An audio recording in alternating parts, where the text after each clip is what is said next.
דרך המרול שם.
This is the shaft, and basically all the stuff that we're not going to be able to go down because all the gases are basically made. But if you want to see how it looks and what are made, all these little steel balls that look,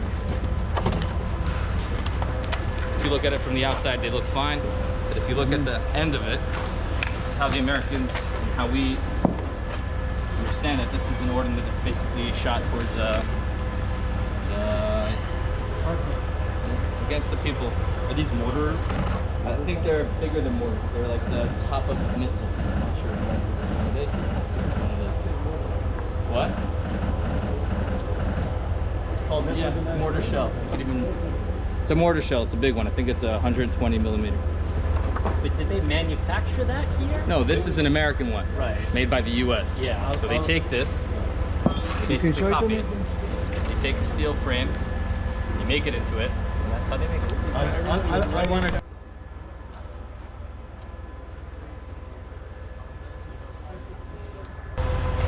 This factory, they make the rockets here by using the iron to do 120 millimeters. And they take him down in the elevator here in the shaft, and from the elevator they contain the rockets in a place which is safe, and then it goes down to other areas inside the tunnel system. In order, one place you make the rockets, the other place you launch them out. And for the civilians of Gaza, embedding the rockets factory inside civilian factories, so Israel will not attack civilian factories. This is Hamas. This is the big challenge here. How to destroy the military framework, like we're seeing here, that cannot make rockets, hide them underneath tunnels, then provide them outside, and at the same time to minimize the damage for the civilians' factories all around here, civilians' houses.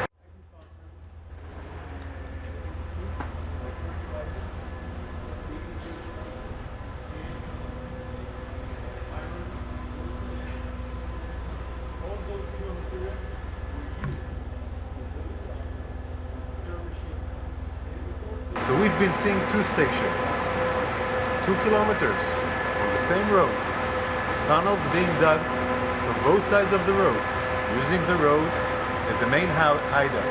This is the road where humanitarian aid is driving from Rafah crossing to the north of Gaza. So our challenge is to maintain the road in order to provide the distribution of humanitarian aid, at the same time taking down the military frameworks like the industry of the rockets.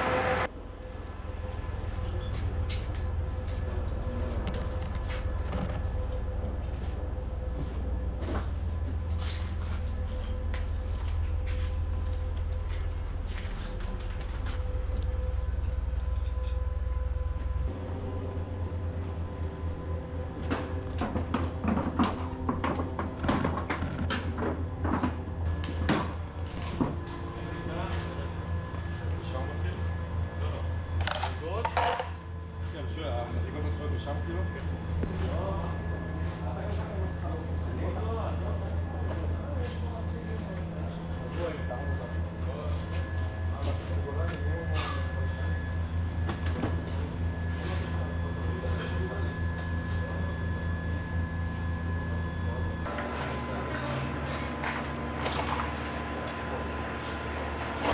now entered into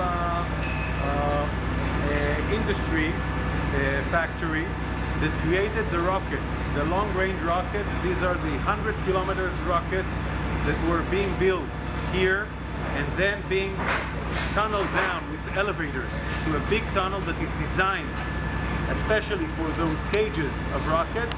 We're seeing the detonators of the rockets being done by the CNC machines here.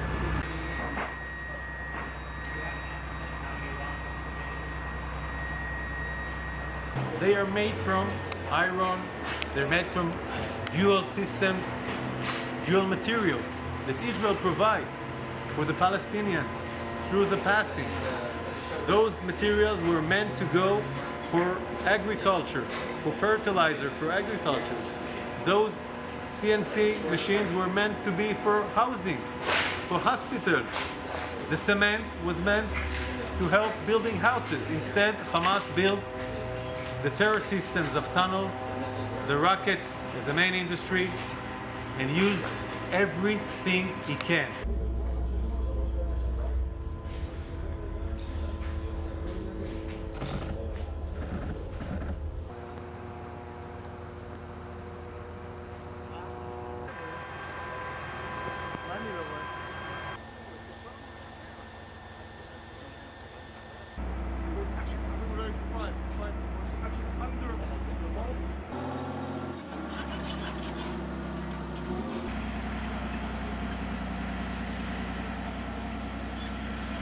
The special forces of the IDF went underground, found this, obviously documented it.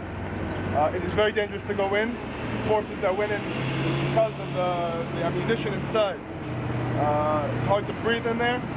Forces that went in obviously were protected, but the whole area is just underground, filled with explosives.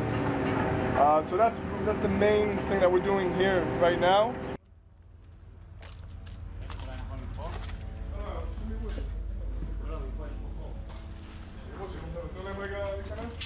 This is one of the main entrances to the factory. The size of the tunnel. This is the height of a person.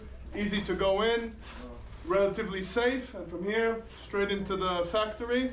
And this is only one of the entrances. The other entrances, some of them are from the town itself and from other areas.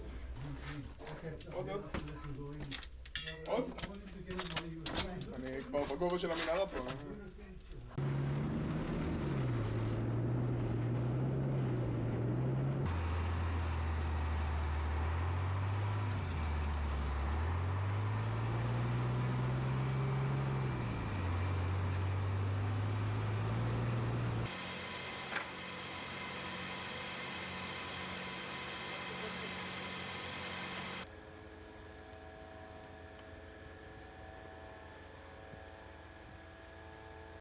Used to be an active military base of Hamas. You can see the actual buildings that were right here and the buildings that behind you over there that have all the military aid. The interesting thing about the base is that inside a military base there's a whole civilian workshop with laptops, school stuff, and stuff for kids. That it just shows you the fact that the military of Hamas and the whole interaction with the civilians is